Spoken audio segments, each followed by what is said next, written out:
والصلاة والسلام على سید الانبیاء والمرسلین وعلى آلہ الطیبین الطاہرین واصحابہ الہادین المہدیین واولیاء ملتہ وعلماء امتہ واہل سنتہ اجمعین. اما بعد فاعوذ باللہ من الشیطان الرجیم. بسم اللہ الرحمن الرحیم. والعصر ان الانسان لفی خسر الا الذین آمنوا وعملوا الصالحات وتواصوا بالحق وتواصوا بالصبر.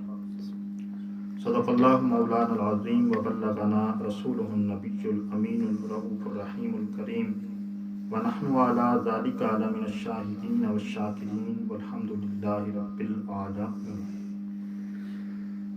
قال رسول اللہ صلی اللہ علیہ وسلم نعمتان مغبون فیہما کثیر من الناس الصحۃ والفراغ او کما قال علیہ الصلاۃ والسلام. ان اللہ وملائکتہ یصلون علی النبی یا ایھا الذین آمنوا صلوا علیہ وسلموا تسلیما. اللہم صل علی سیدنا ومولانا محمد وعلی آل سیدنا ومولانا محمد بعدد کل معلوم لک. الصلاۃ والسلام علیک یا رسول اللہ وعلی آلک واصحابک یا سیدی یا حبیب اللہ. یاران طریقت، جس طرح کے محترم المقام محبی فی اللہ جناب علامہ طارق محمود ہاشمی صاحب نے آپ کے سامنے ذکر خیر شریف کا تعارف بیان کیا، یقیناً آپ تمام احباب جو سلسلہ طریقت سے وابستہ ہیں انہوں نے اس کتاب کی زیارت بھی کی ہوگی اور اس کا کچھ نہ کچھ مطالعہ وہ رکھتے ہوں گے، اور وقتاً فوقتاً بزرگان دین سے اس کتاب کا درس جو ہے وہ بھی لیتے ہوں. تو خصوصاً علامہ طارق محمود ہاشمی صاحب جن کو صاحب کتاب کی طرف سے روحانی امانت بھی نصیب ہے، ان کے سامنے اس کتاب کا درس یوں ہی ہے جیسے کسی نے کہا تھا کہ الٹے بانس بریلی، کہ جس گھر میں یہ سورج کو چراغ دکھانے والی بات ہے. لیکن میں کیونکہ ان کا حکم بھی تھا اور میرا یہ شوق بھی تھا کہ جو کچھ پڑھا ہے اور جو کچھ اس کتاب سے مجھے حاصل ہوا ہے اس کو آگے لوگوں تک پہنچایا جائے تاکہ اس کا نفع جو ہے وہ عام ہو. میں ذاتی طور پر جب اس کتاب کا مطالعہ کر رہا تھا تو یقیناً یہ بہت سارے عقدے حل کرتی ہے. وہ سوالات جو انسان کے ذہن میں وقتاً فوقتاً پیدا ہوتے رہتے ہیں، یہ کتاب ان مسائل کو حل کرتی ہے. اس کے ساتھ ساتھ یہ انسان کو زندگی سے آشنا کرتی ہے، حقیقت زندگی سے آشنا کرتی ہے. کتاب ساری ہی لاجواب ہے، لیکن بعض باتیں وہ ہوتی ہیں جو ذہن میں نقش ہو کر رہ جاتی ہیں.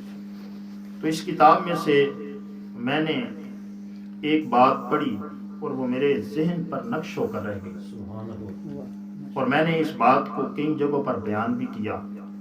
تو آج مجھے جب حضرت نے حکم ارشاد فرمایا کہ آپ نے یہ درس ارشاد کرنا ہے تو میں نے اسی پیراگراف کا انتخاب جو ہے وہ کیا. اب میری یہ کم علمی کہ میں اس طریقہ کار سے تو واقف نہیں ہوں جو بزرگان دین کا ذکر خیر شریف کے درس کا ہے، پہلی بار ہے، تو ہو سکتا ہے کہ اس انداز میں میں نہ کر سکوں، لیکن ان مبارک ہستیوں کا اگر توجہات روحانی شامل حال رہیں تو یہ کام آسان بھی ہے. سائیں توکل شاہ امبالوی رحمۃ اللہ تعالیٰ علیہ آپ نے یہاں پر بہت سارے مسائل کو حل کیا. عموماً بعض دفعہ جو بزرگان دین کی کتب ہیں وہ پڑھیں تو لکھنے والے اس انداز میں لکھتے ہیں کہ آپ کو یوں لگتا ہی نہیں ہے کہ آپ کسی انسان کی سیرت پڑھ رہے ہیں. لگتا ایسے ہے جیسے کسی مافوق الفطرت ہستی کی سیرت آپ پڑھ رہے ہیں جس کا کام فقط کرامتیں دکھانا اور مخیر العقول واقعات جو ہیں وہ کرنا مقصود ہے. یہ ان بزرگان دین کا تو کام نہیں تھا، یہ جس نے لکھی کتاب یہ اس کا مطمع نظر اور اس کی سوچ اور انداز فکر ہے.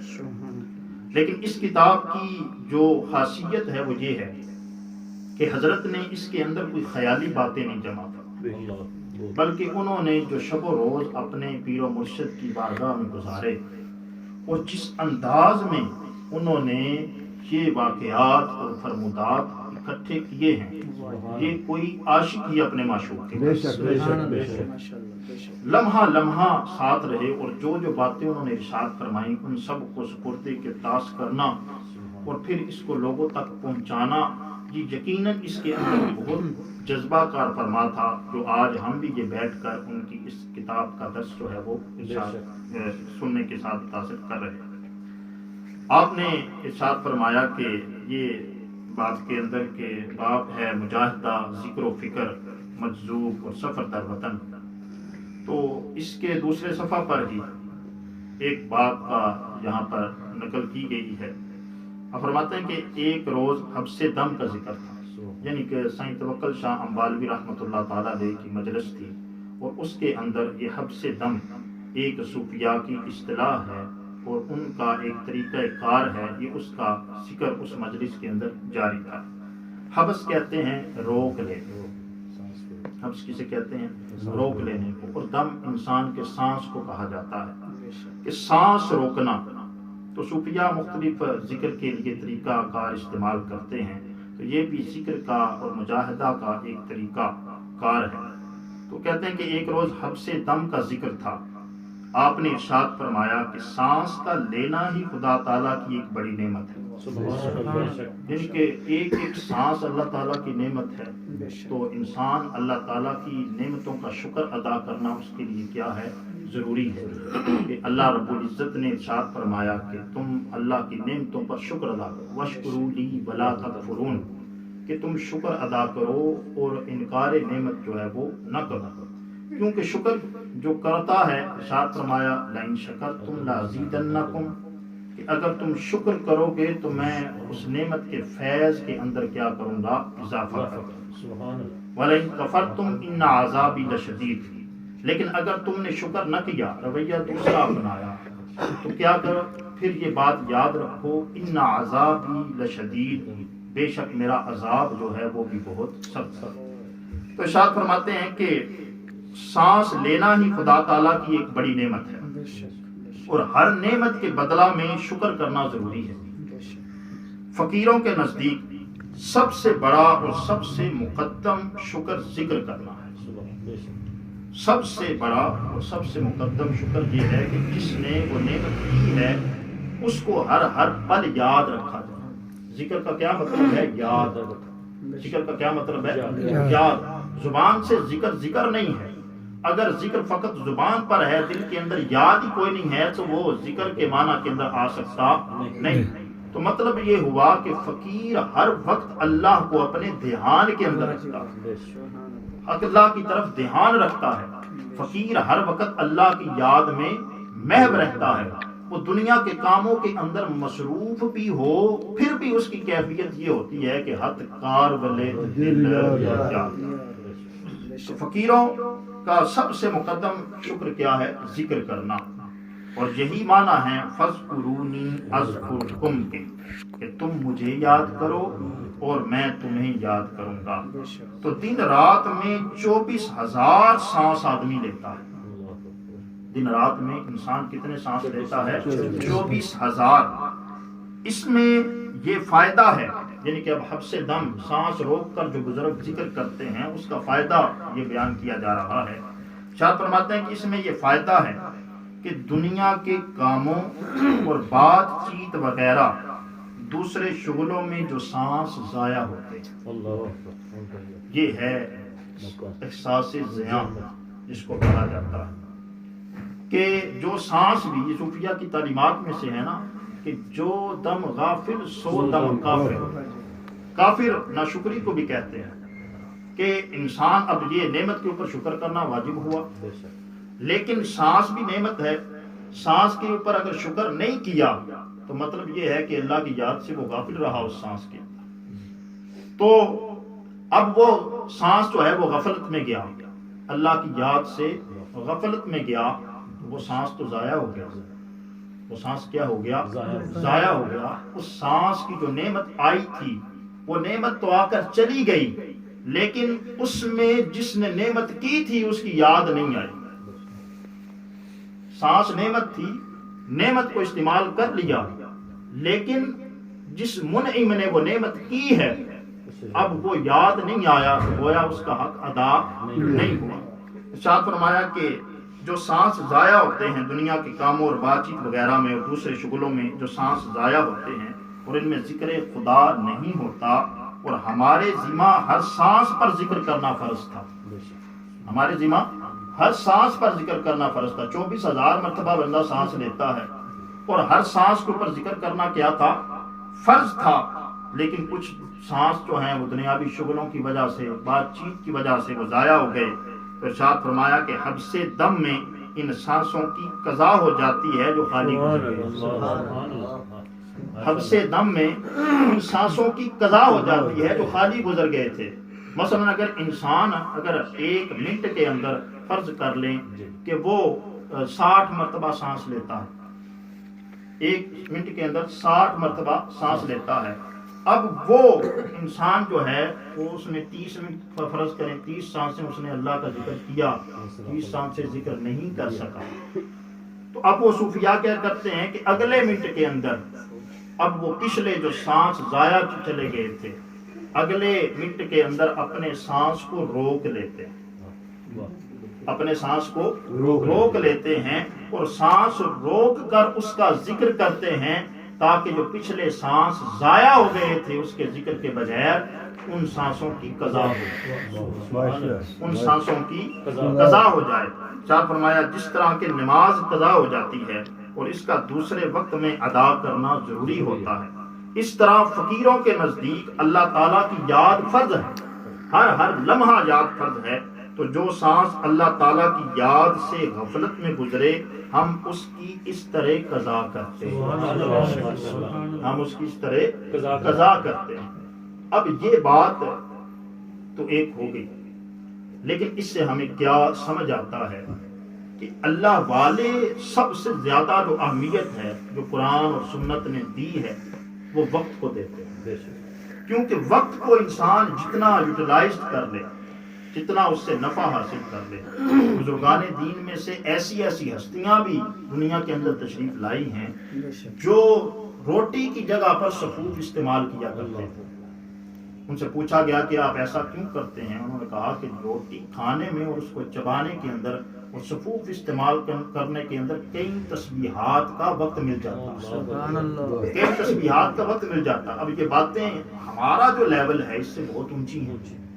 ہمارا لیول جو ہے جس انداز کی زندگی ہم گزار رہے ہیں اور جس انداز میں زندگی اوقات ہم کرتے ہیں، بازاروں کے اندر آوارہ گردی کر کے، فضول گفتگو کر کے، فضول مشاغل کے اندر لگ کر، فضول ہم سوشل میڈیا استعمال کر کے کئی قسم کے معاملات حیات جو ضروری بھی نہیں ہیں، جبکہ ہمارا اسلام ہمیں کیا کہتا ہے؟ نبی پاک صلی اللہ علیہ وسلم نے ارشاد فرمایا کہ من حسن الاسلام المرء، من حسن الاسلام المرء ترکہ ما لا یعنیہ، کہ انسان کے اسلام کا حسن یہ ہے کہ وہ لا یعنی باتوں کو چھوڑ دے.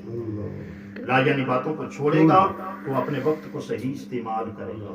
اگر اس نے اپنے وقت کو لا یعنی باتوں کے اندر مصروف رکھا تو گویا اس نے اللہ تعالیٰ کی طرف سے جو اس کے اوپر نعمت دی گئی تھی، جس نعمت کو استعمال کر کے اس نعمت کے اندر اللہ کا ذکر کر کے اس نعمت کے اندر کوئی نفع بخش کام کر کے وہ اپنی روحانی ترقی کے مدارج طے کر سکتا تھا، اس نے فضولیات کے اندر مصروف ہونے کی وجہ سے کیا کیا؟ وہ وہیں پر رک گیا. وہ فضولیات کے اندر مصروف ہونے کی وجہ سے وہ وہیں پر رک گیا، جہاں ایسی کام کے اندر مصروف ہوا کہ جس کے اندر اس کی روحانی تنزلی تھی. اب امام شافعی رحمۃ اللہ تعالیٰ علیہ آپ کہتے ہیں کہ بزرگوں کی مجلس سے میں نے 2 باتیں سیکھی.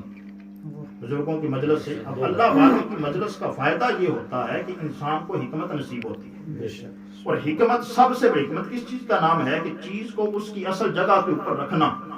حکمت نام ہے چیز کو اس کی اصل جگہ پر رکھنا. اب انسان کو وقت کی اہمیت پتہ چلتی ہے اللہ والوں کی مجلس سے. اللہ والوں کی مجلس کے اندر انسان کو وقت کی اہمیت کا پتہ چلتا ہے کہ وہ اپنے شب و روز کو کس انداز میں گزارتے ہیں. امام شاہد فرماتے ہیں کہ میں نے بزرگوں کی مجلس سے 2 باتیں اخذ کی. کہتے ہیں کہ پہلی بات یہ ہے کہ الوقت سیف، کہ وقت تلوار ہے، تو اس کو کاٹ دے، یعنی کہ اس کو اپنے استعمال میں لا، وگرنہ کیا ہوگا، یہ تجھے کاٹ کر. ہر ایک سے آشنا ہوں مگر جدا جدا ہے رسم و راہ میری. علامہ اقبال نے کہا تھا نا، ہر ایک سے آشنا ہوں لیکن جدا جدا ہے رسم و راہ میری. اب انہی راتیں ہیں، یہی رات سب کو ملتی ہے، لیکن کوئی رات کو اس کو زندہ کر کے اپنے روحانی مدارج کو طے کر دیتا ہے، اور کوئی اس کو خواب غفلت کے اندر گزار کر ضائع کر کے زندگی کی بس ایک رات گزر جاتی ہے. اس کے نزدیک اس رات کی کوئی اہمیت نہیں ہوتی، لیکن وقت گزر گیا زندگی کا، اب یہ رات کبھی واپس نہیں آ سکتی. تو اسی وقت کو علامہ اقبال نے کہا تھا کہ کسی کا راکب کسی کا مرکب کسی کو عبرت کا تازیہ نہ. کسی کا راکب یعنی کہ وقت کہتا ہے کسی کے اوپر میں سوار ہو جاتا ہوں، اور کسی کا مرکب، اور کوئی مجھ پر سواری کرتا ہے، کسی کے لیے میں سواری بن جاتا ہوں. یعنی کہ وہ وقت کو جدھر چاہتا ہے موڑتا ہے. تو یہ وہی کرتا ہے جو وقت کو استعمال کر لیتا ہے. اب وقت کو استعمال کرنے کا طریقہ کار، مجھے اب ادھر بیٹھے بیٹھے استادوں کا ایک قول یاد آ گیا. مولانا عبدالرزاق صدیقی صاحب ہمیں ترمذی شریف پڑھاتے تھے. وہ کہتے تھے بیٹا جبر سے اختیار پیدا ہوتا ہے، جبر کریں اس کے بعد اختیار پیدا ہوتا ہے. یعنی کہ اس کا عام سادہ سا مفہوم یہ ہے کہ انسان کسی چیز کی مشق کرے، اس کے بعد اس کے اندر وہ ایکسپرٹ ہو جاتا ہے، ماہر ہو جاتا ہے. تو جب انسان ان کاموں کے اندر مشغول ہوتا ہے، خوش گپیوں کے اندر، دوستوں کے ساتھ آوارہ گردی کے اندر، بازاروں کے اندر چہل قدمی کے اندر، ہوٹلوں کے اوپر بیٹھ کر وقت کو ضائع کرنے کے اندر، بڑا انسان کو نفس کو لذت ملتی ہوتی ہے، بڑا جسم جو ہے وہ سکون کے اندر ہوتا ہے، لیکن روحانی مدارج جو ہیں وہ انسان کے پیچھے جا رہے ہوتے ہیں، ان کے اندر ترقی نہیں آ رہی ہوتی. تو اب اس کے اوپر جبر کرنا ہے، اس کو روکنا ہے کہ اپنے اوقات کو ضائع نہیں ہونے دینا، اس کو کسی نفع بخش کام کے اندر لگانا ہے. تو امام شافعی رحمۃ اللہ علیہ فرماتے ہیں کہ دوسری بات میں نے صوفیاء کی مجلس سے یہ سیکھی کہ تو اپنے نفس کو کسی نفع بخش کام کے اندر مصروف کر، وگرنہ یہ تجھے کسی غیر نفع بخش کام کے اندر مشغول کر دے. یہ تجھے کسی غیر نفع بخش کام کے اندر مشغول کر دے گا. اگر اس نے تجھے غیر نفع بخش کام کے اندر مشغول کر دیا تو پھر تیرے روحانی مدارج جس کے لیے تو دنیا کے اندر آیا تھا، اللہ کا عرفان حاصل کرنے کے لیے، اپنے روح کو پاک کرنے کے لیے، ذکر و فکر سے اپنے قلب کے اندر تحال پیدا کرنے کے لیے، وہ کیا ہوگا، وہ رک جائے گا سلسلہ. تو آج کی یہ مجلس نور، مجلس ذکر خیر شریف، اس کے اندر ہم نے ایک ہی یہ درس جو ہے وہ حاصل کیا کہ ہمیں اپنے وقت کے بارے میں حریص ہونا پڑے گا. شروع پہلے دن سے ہی ہم بالکل ایسا نہیں ہو سکتے کہ سارے کام چھوٹ جائیں، لیکن ہمیں سفر شروع کرنا ہے. جب سفر انسان شروع کرتا ہے، آج ایک فضول چیز چھوڑی، کل دوسری چھوڑی، ایک فضول مجلس کو چھوڑا، کل دوسری کو چھوڑا، کل تیسرے فضول کام کو چھوڑا، تو آہستہ آہستہ پھر انسان کی زندگی کے اندر ایک ترقی جو ہے وہ آنا شروع ہو جاتی ہے. نبی رحمت صلی اللہ علیہ وسلم نے، میں نے جو آپ کے سامنے قول مبارک خطبہ میں ارشاد عرض کیا تھا کہ حضور نبی کریم صلی اللہ علیہ وسلم نے ارشاد فرمایا، نعمتان مغبون فیہما کثیر من الناس، کہ 2 نعمتیں ایسی ہیں جس کے اندر بہت سارے لوگ خسارے میں ہیں. مغبون فیہما کثیر من الناس، پہلی کیا، الصحت، اور دوسری ہے الفراغ. یعنی کہ لوگوں کو صحت میسر ہوتی ہے، وہ اس کو استعمال کر کے اللہ تعالیٰ کو یاد کر کے باتوں کو کھڑے ہو کر اللہ کو راضی نہیں کرتے. اور دوسری ہے فراغت، انسان کے پاس وقت ہوتا ہے، اس وقت کو استعمال کر کے وہ کوئی بھی اونچا مقام حاصل کر سکتا تھا، لیکن اس نے اس وقت کو ضائع کر دیا. وقت ایک سرمایہ حیات ہے، جو اس کو ضائع کرتا ہے وقت اس کو ضائع کر دیتا ہے. تو حضور نبی کریم صلی اللہ علیہ وسلم کا یہ فرمان ہمیں ہر وقت پیش نظر رکھنا چاہیے. اور یہی صوفیاء کی مجلسوں کا نچوڑ یہ حضور نبی کریم علیہ السلام کی حکمتیں ہوتی ہیں. انہوں نے ساری کی ساری حکمتیں حضور کے در سے حاصل کی ہوتی ہیں. اس لیے یہ وقت کا جو حبس دم کا جو آج ہم نے درس، کہ وہ ہر سانس کی بھی جو غفلت کے اندر ایک سانس بھی گزر جائے اس کی بھی قضا کرنا اپنے ذمہ کیا سمجھتے ہیں، ضروری سمجھتے ہیں. اور ہم دن کے اندر کتنی سانسیں غفلت کے اندر گزارتے ہیں. کتنی سانسیں اللہ کی یاد سے ہم غافل رہتے ہیں. تو یہ ایک درس ہے ہمارے لیے کہ کہاں وہ اور کہاں ہم.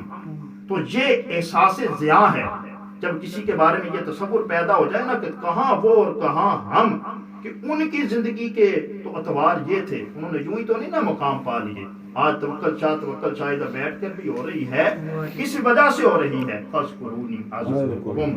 انہوں نے اس کو یاد کیا، آج رب ان کے تذکرے کروا رہا ہے.